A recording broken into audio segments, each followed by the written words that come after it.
Hello, I'm Curtis Stone and I've got a festive treat for you. Now, if you're in charge of pulling off the big dinner this year, usually you've got a few extra people coming to the house, you've got to watch this because I'm going to show you how to make the perfect baked ham. Look at this big mama.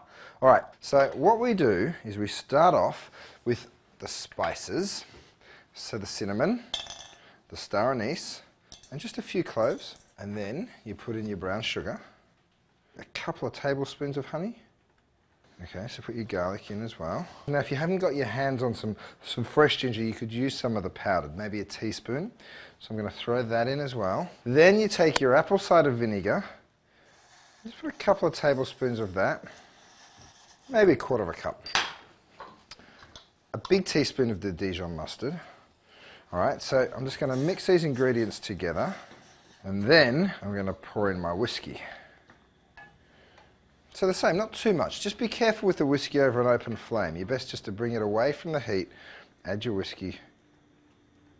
Just a couple of tablespoons of that. Give it a good mix.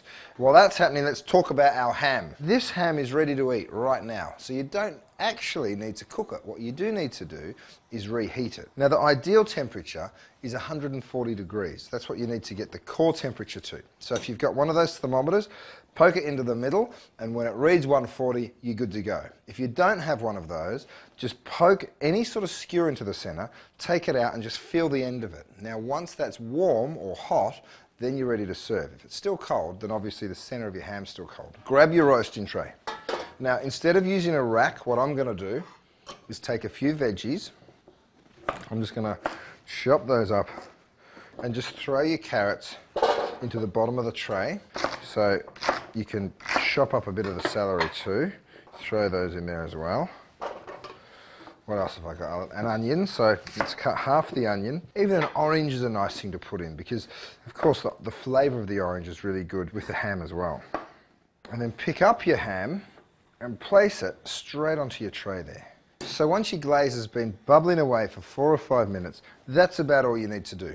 Turn it off, okay, and then bring it over here, and I'm just going to pour it through my strainer.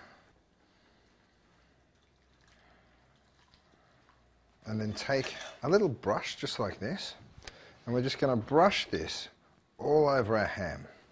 Now, everybody's ham's going to need to cook for a different time because they're all going to be different weights. Some are going to be smoked, some aren't going to be smoked.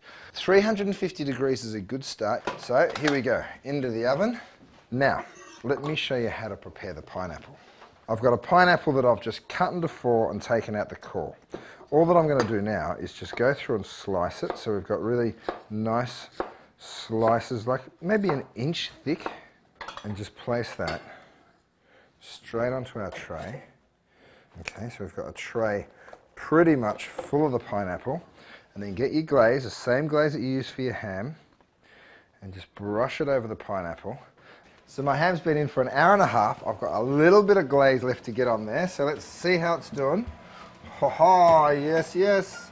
Now it's taken on quite a bit of colour. So what I'm going to do is give it a good brush, and then what you want to do is get your foil, place that around the ham, which is going to stop it from getting too much colour. Good, I reckon it needs another hour. Okay, so bring your slices of pineapple over to the oven, and first I'm going to bring out my ham. Nice and hot. Woohoo! And then switch your oven over to broil and stick the rack right up to the top. And it'll take about 5 minutes or so. All right, let's have a look at the ham. Ha ha ha, yum. What I really like is all this flavour that's come down here into the bottom of the pan. You can spoon a little bit of that straight back over the top. Let it rest for 15 minutes or so, and then we're going to carve. So I can hear my pineapple sizzling away. It smells beautiful and sweet. Let's have a look at it. Oh yeah, look at that. Beautiful golden colour on the pineapple. Yum, yum, yum. Now, for the fun part, the carving of the ham. You want a long, thin knife. Now, if you have a look at this ham, the best way to work out how it rolls is here is a bone, all right? Look at the other end. there's a bone as well. So the bone is running straight through, just like that. Okay, so once you've worked that out, then you can work out how you can attack the ham. All right, you usually want to cut against a bone. So if there's a bone running through the ham like this, you usually want to cut it like that.